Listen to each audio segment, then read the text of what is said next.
Right, so thanks very much for inviting me to talk today. It's great to be here. I want to talk about Creative Computing Institute, and I'm going to talk about one particular aspect of what we do. I'm not going to go on and on and on about it, but I'm just going to focus on machine learning and creative AI research, because I think that it's relatively easy for us to say that creative AI is a research field, both in terms of creative industries and creative arts people using AI, and creative industries and arts people developing AI, is something that our research group and what has led to CCI really pioneered. And it's easy for us to demonstrate that, and I can point to some of that stuff. But just to say a little bit about CCI, I guess what I'll do is I'll just go through the things I think are significant about what we are doing, and also what the people who came together to create CCI have really been about. So what is it about CCI that is interesting, new, novel, and special compared to other places that do computer science? Well, I mean, I ran the first creative computing BSc program in the UK from 2008. It had been set up a year before that. I'd been involved in it at Goldsmiths. That was a success. That program generated a lot of attention. And now creative computing is thought of as a CCI, as a computer science discipline. So I was in a computer science department. I wanted to do computer science, but with an application area wholly focused on creative industries and creative arts. Also, we did the first interactive machine learning application aimed at creative industries, which is Wekinator. Professor Rebecca Febrink, who joined my research team at Goldsmiths and now is at CCI with me, she created this tool in 2009, and it's used by pretty much everyone who is doing AI in creative industries, and most people have heard of it or used it. It's a very well, I mean, look, something like 60,000 downloads in the last few years. First, we did the first massive open online course by any English university, and that's called Creative Programming. That was in 2013. Now, obviously, I was at Goldsmiths when I did that, but I led that program, and the idea was, why can't computer science be like this? It was the first MOOC in the world on creative machine learning. Sorry, there was another one we did, which is the first MOOC in the world on creative machine learning, which came 2 years afterwards. But we had 250,000 people do that program, which is a significant reach. And what this demonstrated to me was that there was a real thirst for work, serious work, at the intersection of creative arts and industries and computer science. And this wasn't just something which, it's not artists messing about with technology. That's not it. It's new technological developments driven by domain knowledge in creative arts and industries. That's what it is. And people will try and argue about this, particularly academics from STEM disciplines who don't like the idea of creative industries having a STEM component to it. But those people are just wrong. Okay, they're wrong. And they know they're wrong. It's politics. So we also did the first piece of video art produced by deep learning. It was purchased by a major museum. That's Blade Runner Auto-Encoded. I'll talk a bit about that. We did the first commercial quality deep learning audio generator, which was used to remix Massive Attack's Mezzanine. I'll talk a bit about that. I'll play you some of that. We also did the first real-time online deep learning AI video generation platform, Learning to See. And these are all published works. They're cited by people like NVIDIA, talked about by Microsoft. Learning to See was described by the head of WPP Creative AI, senior vice president, as the future of AI, of interaction with machine learning. And we also did the first interactive machine learning system for professional games developers, Interact ML, which was just released recently, and it had 60,000 users within 2 months of release, like professional developers. So I feel like we know what we're doing. I want to go back in time about 12 years to a paper that we did, which was published. Ironically enough, I published this paper with Parag, my PhD student, and Tim Smith, who was a guy in the psychology department at Birkbeck. He's just joined us at CCI. So I think I could say that. I think I'm allowed to say that.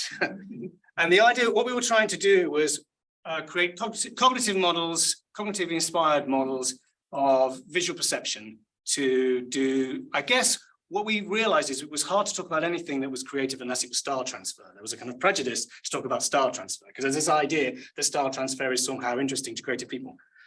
It's not really, in my experience, but it's quite hard to get published unless you're doing that. What we were interested in was something else. We were interested in collage and creative mechanisms for creating entirely new material out of existing content. And so we were building top-down database and matching systems using concatenative approaches to do audiovisual work. And that's what this does. So we've got got some Klimt, we've got some Picasso, and then we've got some Klimt made with Picasso bits. And the idea is, can we do images like this by having a massive database? And so we also built a system in VR in 2012 that did this. So you could walk around with, like, I think it was 2011. It was pre the Oculus DK1. I was walking around the office and I could see the world and interact with the world, but it was pieced together out of bits that we just scanned into the database. So every object I interacted with, when I looked at my laptop, all the keys were the same key because the search and retrieval system just found the first key on the keyboard and went, that's the one, and just pasted it in there. So they were all letter Q, then all your letter W.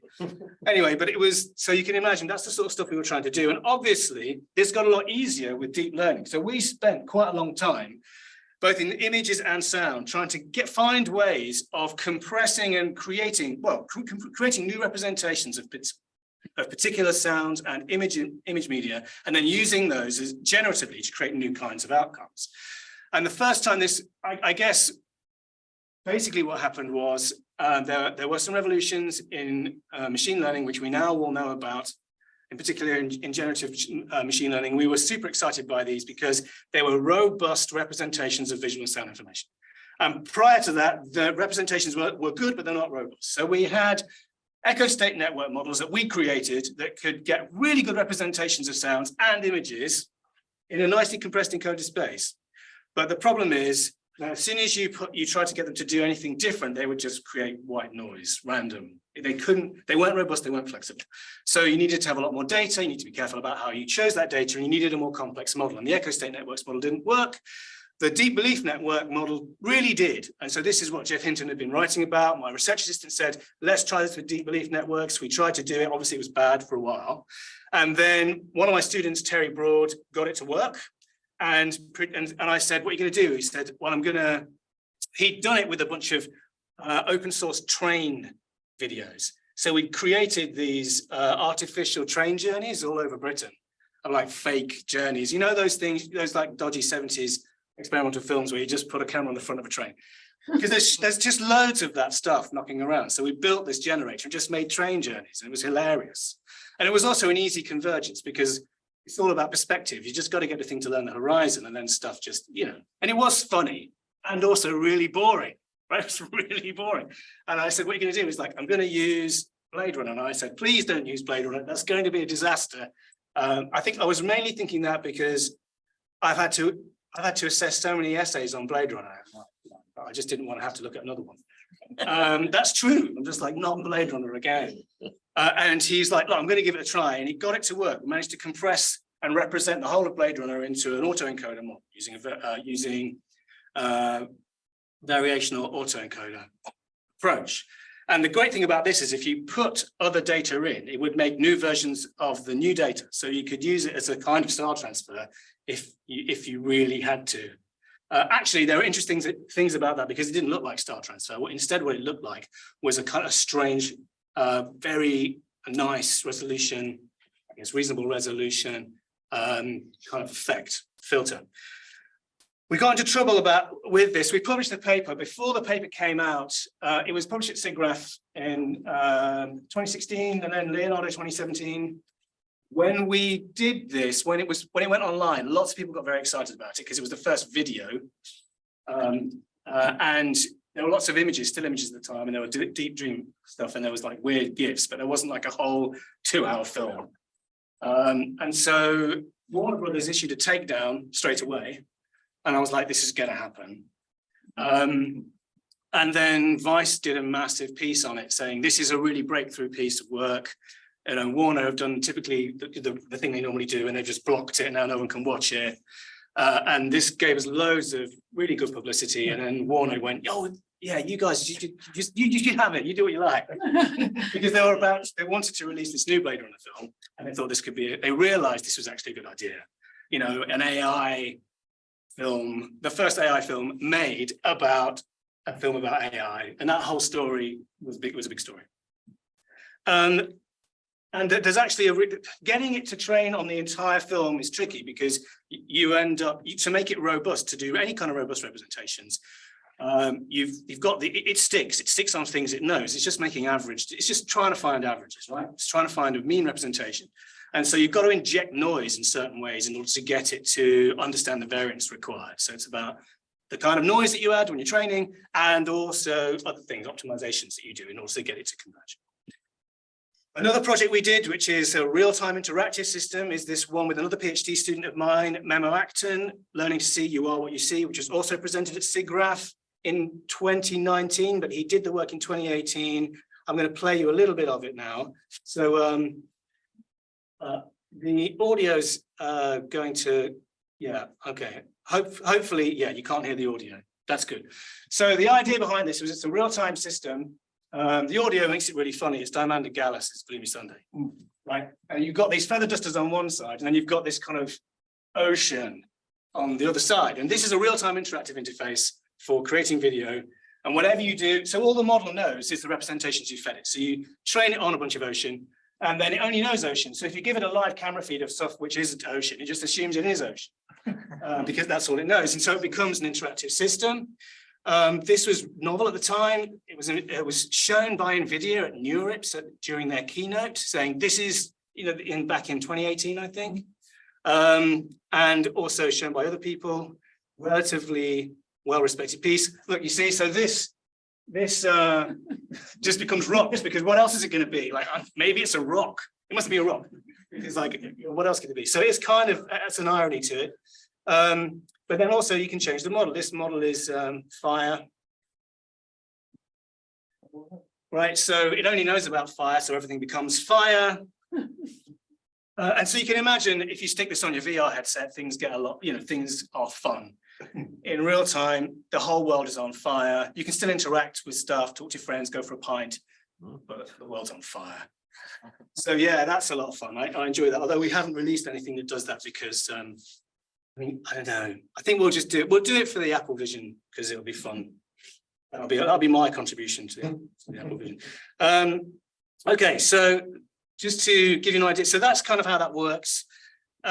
We were also really interested in other. So again, this is work by our teams. That includes PhD students and staff. Terry then, I said to Terry, can we make a system to visualize how these models are actually representing image features? Because that could be really useful. And he was like, yeah, sure. And he did this thing, which you can just see here. The MNIST data set, which I'm sure you're all aware of this. So this is just, this is like a kind of optical character recognition, deep learning test, which everybody does all the time. And what we really want to know is how is the information encoded in the layers? Because everyone's like, this is a black box, can't understand it. And I'm like, that's bullshit. It's just a compressor. Where is the information stored? And so this map tells you where the information is stored, and we published a paper on this too. And that's interesting because that means you can use you can examine and explore feature maps to understand what representations are in a model. What this means is data that you have trained one of these deep models on is retained in some form in the model. Right? I think that's an important concept, which is often not understood. So we then thought to ourselves, well, how do we take these really big models? Now we've got Google and all these other people making big models. How do we analyze those models, right? So let's take Stargan. You've all seen Stargan. There's a load of fake faces. Who cares about fake faces? So that, you know, what can we do with these face generating models? How can we manipulate them and turn them into interesting tools? How can we add to them and also make them useful? Because if you say to an artist or creative or someone in the creative industries, oh, we can generate loads of fake faces. The first thing they're going to say is, why would I want to do that? Is that, or for crowd scenes? Do I need that? I don't think I really need that. And so there was a real issue about, yet again, there's something which we're supposed to think is useful for us, but is not useful for us. And so from a creative point of view, one thing which is useful is being able to manipulate representations. But making realistic representations is only really useful if you're doing straightforward work. But most artists aren't really necessarily interested in that kind of realism. They're interested in different kinds of realism. So how can we create different kinds and explore different kinds of realism? And so I thought, and I was saying to Terry, look, we need to build a system that analyzes the feature maps in these models and then makes them available. And he was, like, for a long time, umming and ahhing about it. And so we talked about it actually many, many times, and eventually came up with an idea how to do it. And that led to this work, which is network bending. The idea behind network bending was, it doesn't matter if someone's made a model, it's not a black box, there's images in there. So what we want to know is how they are arranged. If we get another machine learning model and we examine the first model with that model, we can create a map of how all these things are arranged, and then we can control them. And you end up with stuff like this. There's a chance this will play. Oh yeah, cool. So you can see here, so for example, you can do transformations, translations. What you're doing is you're training a model to allow you to understand what the different representations are in the layers, and then you can just do signal processing on those layers to demonstrate that you actually do know how the information is stored. So no more of this crap saying, oh, we don't know what's in them. That's just not true. We know what's in them. We know how to analyze them and understand them. Okay, you can then say, I want to take all the eyes out, so this model can't produce eyes. I want to remove the entire face. When you do that, if you can get the image features that are inside the model and you remove them, the next layers will just assume that it's the back of the head and cover the face with hair, right? And so there are all these interesting and creative things you can do once you do that at different levels of detail, because the way that the images are structured is very much, there's a particular kind of topography. You've got high dimensional features in top layers and low dimensional features in the bottom layers. All right, so yeah, you get the idea. So I think amongst artists, this was thought of as quite useful, but it also demonstrates it's possible to interrogate machine learning models effectively to understand how they work, reveal the way data exists in them, and in some cases, the data they were trained on. So if you want to know whether Mickey Mouse is in Stable Diffusion, you can do it. You can find out like this. And that's important because lots of people are saying that there should be copyright exclusions for commercial work, for training, creating new models, for, and it's totally understandable that people in creative industries would not want that, right? But the ATI, for example, and lots of people in government had no idea this was going to be an issue, and so negotiated with every other sector, apart from creative industries, to allow a copyright exclusion for commercial work, and then just turned up at a creative industries lobby and said, this is what we're going to do. And the creative industries lobby just went, what are you talking about? You're not doing that. And so that happened a few months ago. It's a car crash. Okay, so network bending allows you to demonstrate this, right? These aren't weird super intelligent systems. They're not. Even stuff like text-guided diffusion models that everyone's really excited about. They are not intelligent systems. They're nothing to do with humans. They're models of perception. They're storing images as compressed information. They're using quite complex, non-machine learning-based didactic and linear approaches to recombine information which is stored in the model. All right. So this allows researchers to test the plausibility that certain feature maps come from certain forms of data, and it creates the possibility for evaluating trained models, including large foundation models, for audit purposes, trust. All right, so we're still doing work like this to make art. This is in SIGGRAPH 2023. It's a text-guided diffusion model, fine-tuned on high resolution Hollywood images and car crash data. And the idea, it's a great piece by Adam Cole, one of our current CCI students, which just won the jury prize at a film festival in Barcelona, the name of which I can't remember, reasonably big, I can't remember. So, sorry, apologies, there's so many of them. Anyway, so it's done quite well. And so the technical issues around how you can use these models for high resolution are valuable in creative industries, particularly now. There's a lot of talk about virtual production. I'd like to mention that this pivot from XR and AR to virtual production is sort of amusing because there's been so much money invested in headset-based work, and I'm into that. But I mean, people still don't want to put them on their head, and I understand that. So think about all of that investment which has gone into these new forms of expression, which aren't really an industry yet.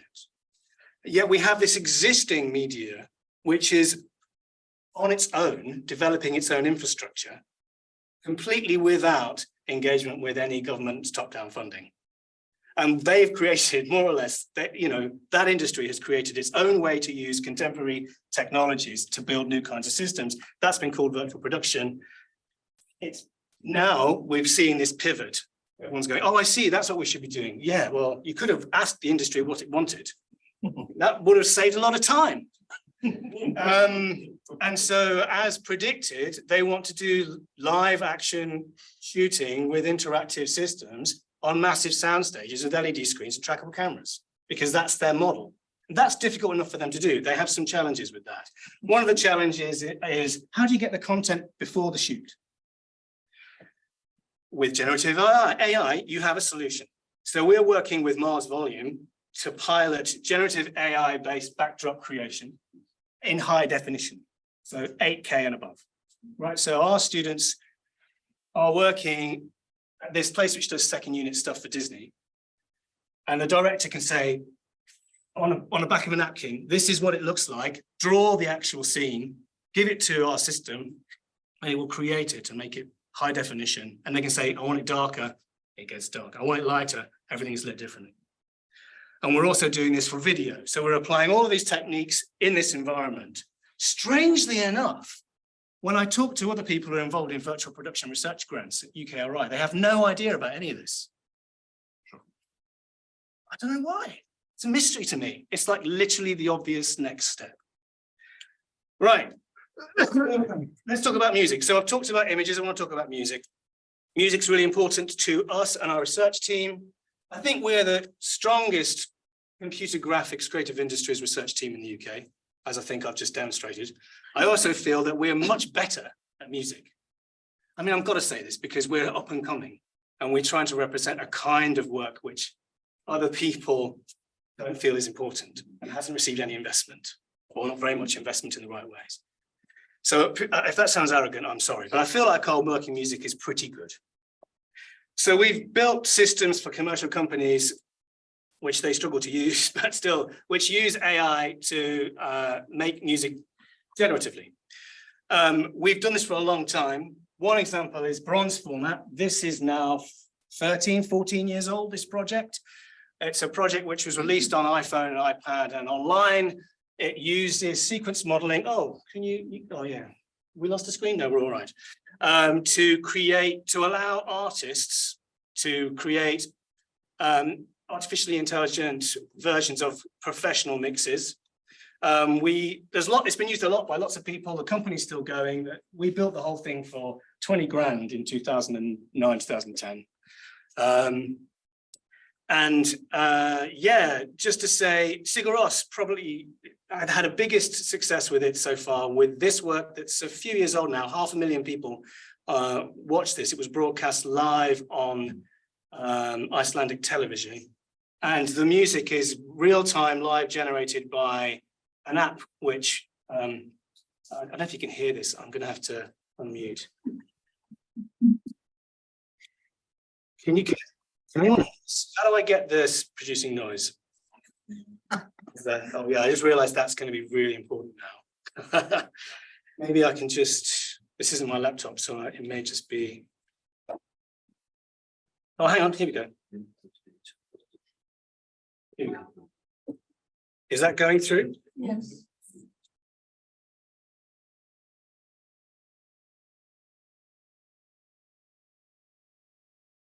It's quite quiet. It's a shame.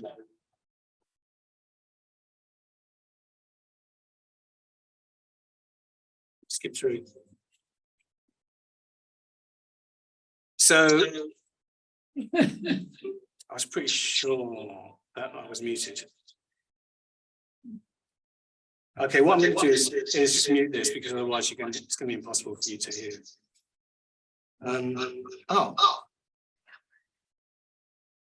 Do it like this. All right, there you go. So just to say that this work that was broadcast out of an iPhone, they just literally plugged the iPhone into the into the desk and set the whole thing up and then just broadcast it. And so it's completely live. And this is a recording of the broadcast. And like I say, a lot of people watched it. And so they not only did they use that system to create the single release, which is an infinite song that went on forever and ever and ever, which is quite typical Sigur Rós. I genuinely loved it. It was really good. I think the idea that it required specific kinds of computational power to work, or that the expertise required to build a system that could do that was beyond them. That wasn't true. We were able to create an interface which allowed them and their tech team to deliver the payload that we then ran on our systems. There's a whole interface layer which is going on there. We then did the first UKRI project exploring the potential of deep learning, AI and machine learning for generative media in 2018 called Mimic. And this was about trying to democratize some of this audio and music stuff. I mean, it was art generally, but the potential for doing music and audio online, generative music and audio online in 2018, we were the first people to put a machine learning for artists platform on the internet. So before there was ML5, before there was teachable machines, before there was TensorFlow.js, we had a platform and it ran our software.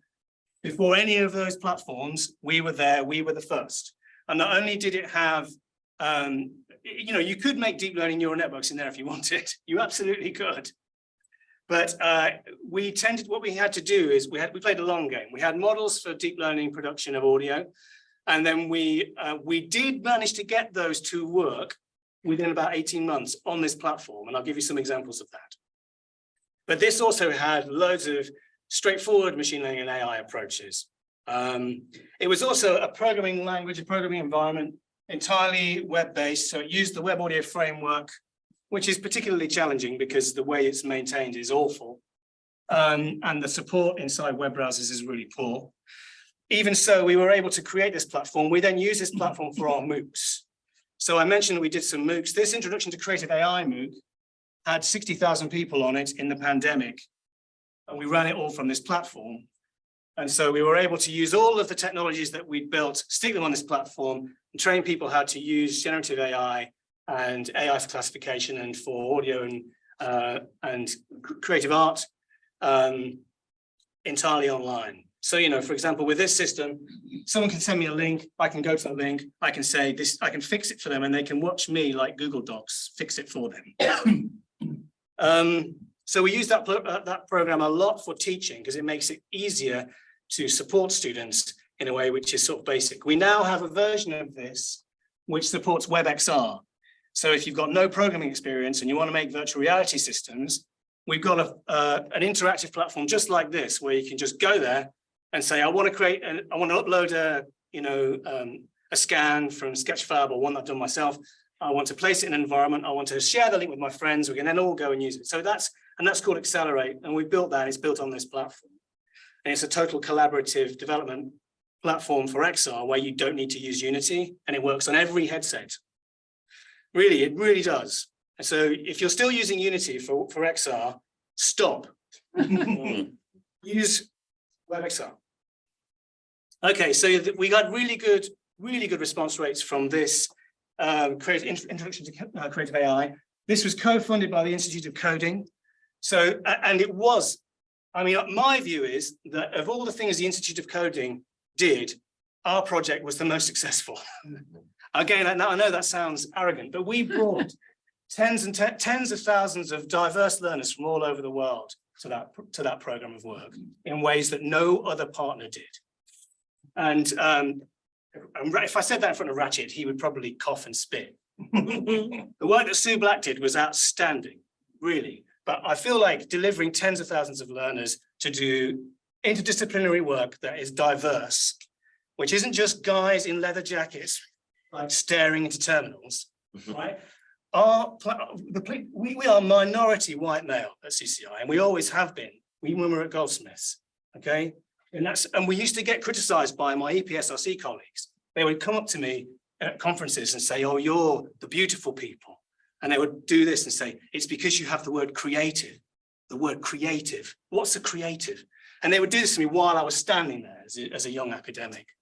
trying to deliver a program of work, right? So, you know, there's genuine prejudice in UKRI against this kind of material.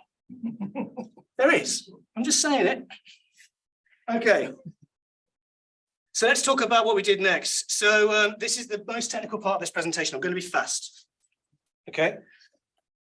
We had a problem in that everybody wanted some kind of audio synthesizer that used deep learning. Everyone thought this would be great. Not everyone. There were a lot of people who didn't understand it at all. A lot of my colleagues at Goldsmiths were just like, why would you do that? It's never going to work. What's there to gain? Well, we've been working on it for a long time. The main idea is modeling sequences. So this has been around in music AI for a long time. Model sequences of information. So you use some kind of sequence modeler. So these have often been used to make models of musical note sequences, right? So you got a musical instrument, it's got note sequences. You just make a model of those note sequences, a probabilistic one, you set it off and off it goes. And they produce similar note sequences. And these have been around since Hiller and Isaacson's music comp system in 1958, and they haven't largely changed. I mean, there are some music AI and cognitive computing people who are still putting out the same old shit. It's a Markov model that produces notes, right? 50 years later, really, you've got to sort of admit that that's not good enough, right? David Cope did exactly the same thing, experiments in musical intelligence in 1981. That work, he said, oh, my system can now produce pieces that sound like Bach, and it kind of did. And then he kind of, there was a whole bunch of stuff where he said, and I mean, I'm kind of paraphrasing here, and it's a bit unfair, but the general idea was that people were talking about this system as being alive and aware and making decisions. But then when you realize you can't copyright that stuff and then get income for it, maybe you change your mind about that and you say, maybe these are just statistical probabilistic systems. Robert Rowe did a great MIT thesis on these approaches in 1991, which I really recommend if you're interested in Markov approaches for generative music. These systems all use symbolic modeling, right? So it's notes, note duration, timbre classes. So like, these are trumpets, these are violins. They're symbolic representations. They're no good for most forms of music generation. I'll tell you why, because most music, timbre classes is not gonna cut it. If it's Jimi Hendrix, which we all love, and is 50 years old, then saying what timbre is this is like, oh, that's the same timbre as an aeroplane. You know, like, how is that helpful? What are the notes? Nobody knows. How long is it? Doesn't matter. You know, so you've got to have a different approach. I think these approaches are great, but there are other approaches. So my approach was always, how do we do this with audio signals? Because the audio signal is the actual material. It's a representation of the material, but it's at least a representation of the sound. And this sounds like a useful thing for us to do. So, so just to say that we did build audio synthesizer systems with a colleague of mine. I'm going to talk about it in a minute.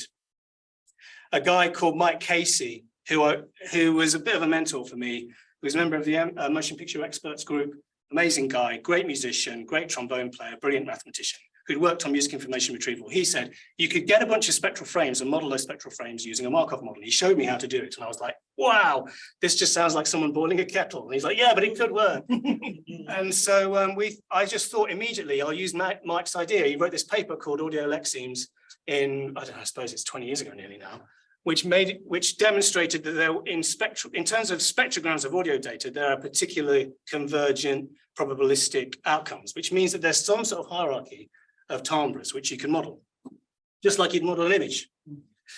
Anyway, so in 2015, a system was published on YouTube, which used a GRU-based LSTM, long short-term memory network, which is a form of sequence model. So Jürgen Schmidhuber and Doug Eck had written a paper 15 years or so before this about the use of these models for generating note sequences. Using them to generate sequences of audio information, audio amplitudes, was a big deal. Take the audio signal, train a machine learning system on the signal, and then it's doing this. You try and get your model to do that. Like I said, we've done this with echo state networks.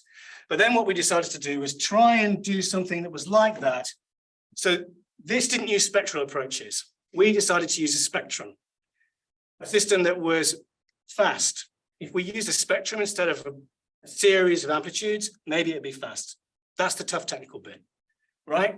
So sample RNN came out, Google did that. I met with Doug Eck, we played him our outputs. He said, I didn't think that would work. All this stuff came out of Google. So he was working at Google at the time. WaveNet, Sample RNN, Groove. They use streams of audio samples predominantly. So our approach we call Magnet, because it's a stream of magnitude spectral information, one after the other, like images. So we'd already cracked it for image sequence production. So if we applied this to images and represented the audio signal in the image, it would work. So yeah, and we thought this would be easier if we can turn it into a spectrogram, represent that as an image, train a model on that. So that's what we did. And you can see here, this was the original signal, and this was the first, one of the first results we got. It's really blurry, so it's very, very bad at some aspects. This means if you did this on an audio waveform that was doing this, longitudinal waveform, a linear one, you've got a lot of noise, loads of noise, because it's super blurry. But if you're handing it a bunch of spectra, then you still get a lack of quality, but not in noise bands. You get a weird kind of squelchiness. So it's a different characteristic. You're optimizing for the problem.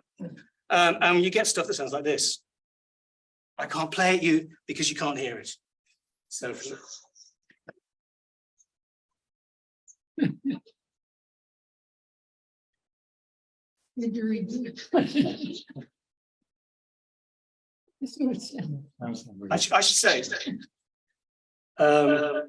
I should say, so the first thing we did was we did try it on Bach cello pieces, sonatas, and it did work. But and I was going to play you that, but there's no point. It sounds a bit like Bach, right? And then we were like, can it do techno? It could do techno. So then I worked with Massive Attack. That's a bit of a segue, isn't it?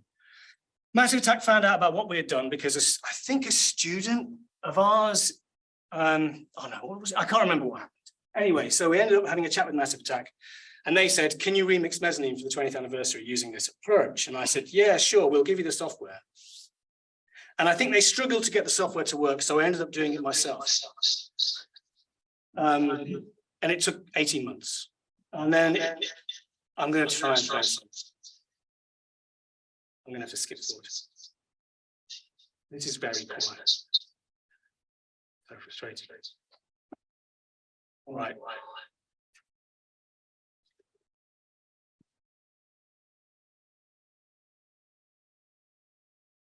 So that sound you can barely hear is just it's a shame. But that sound you can barely hear is a representation of 3D rapping.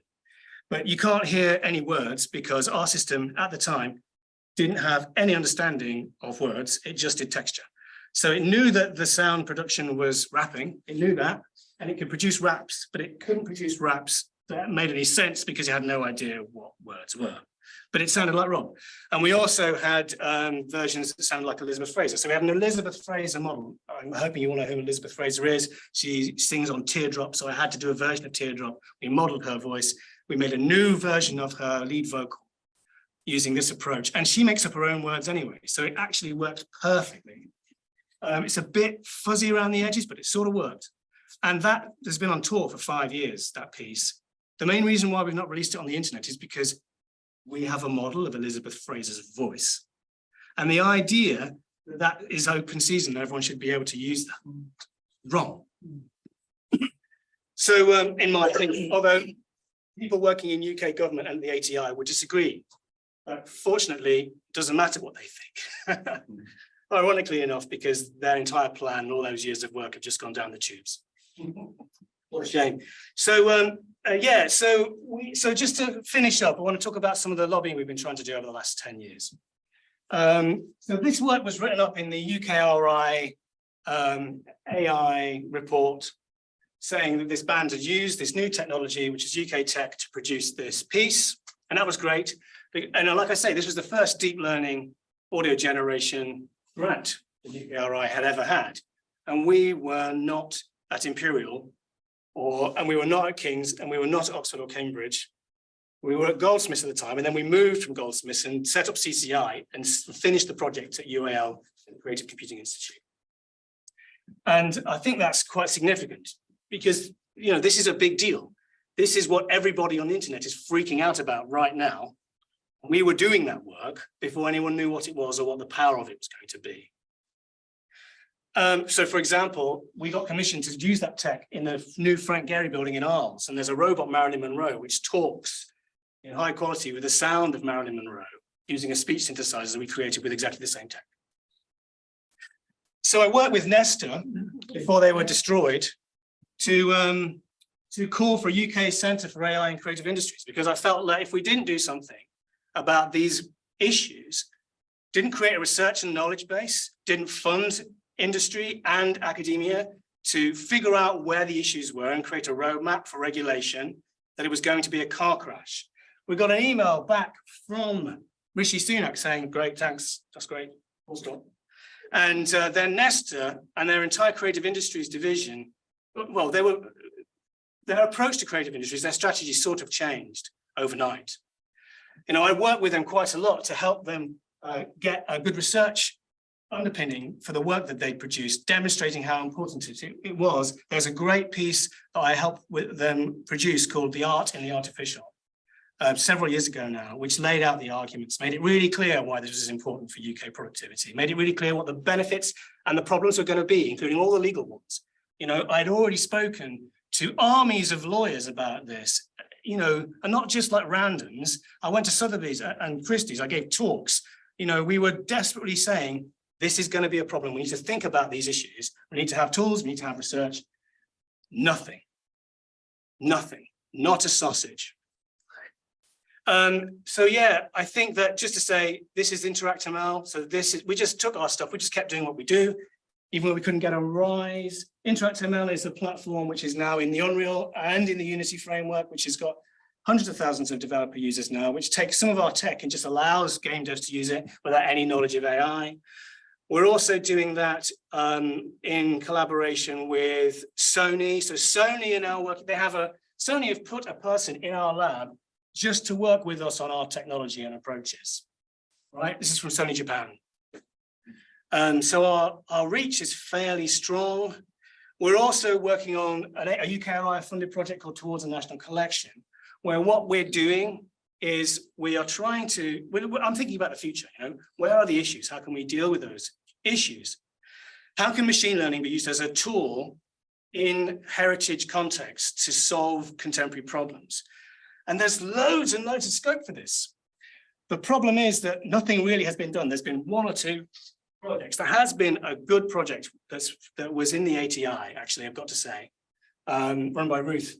I can't remember her second name. She's really brilliant, and that work is brilliant. The challenge really is, for us, how do we deal with bias? How do we understand how to build models effectively? When you've already got misunderstandings in UK infrastructure and governance, where they think more data means less bias.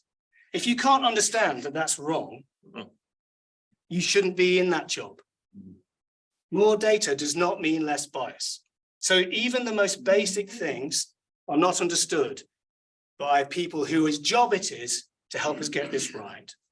And so I'm involved in this project to try and right that wrong, to try and to make it clear how you can use these tools in order to enrich collections, locate bias, and allow people without AI and ML expertise to use AI and ML to change the way that, in this case, collections are managed, maintained, understood, and populated.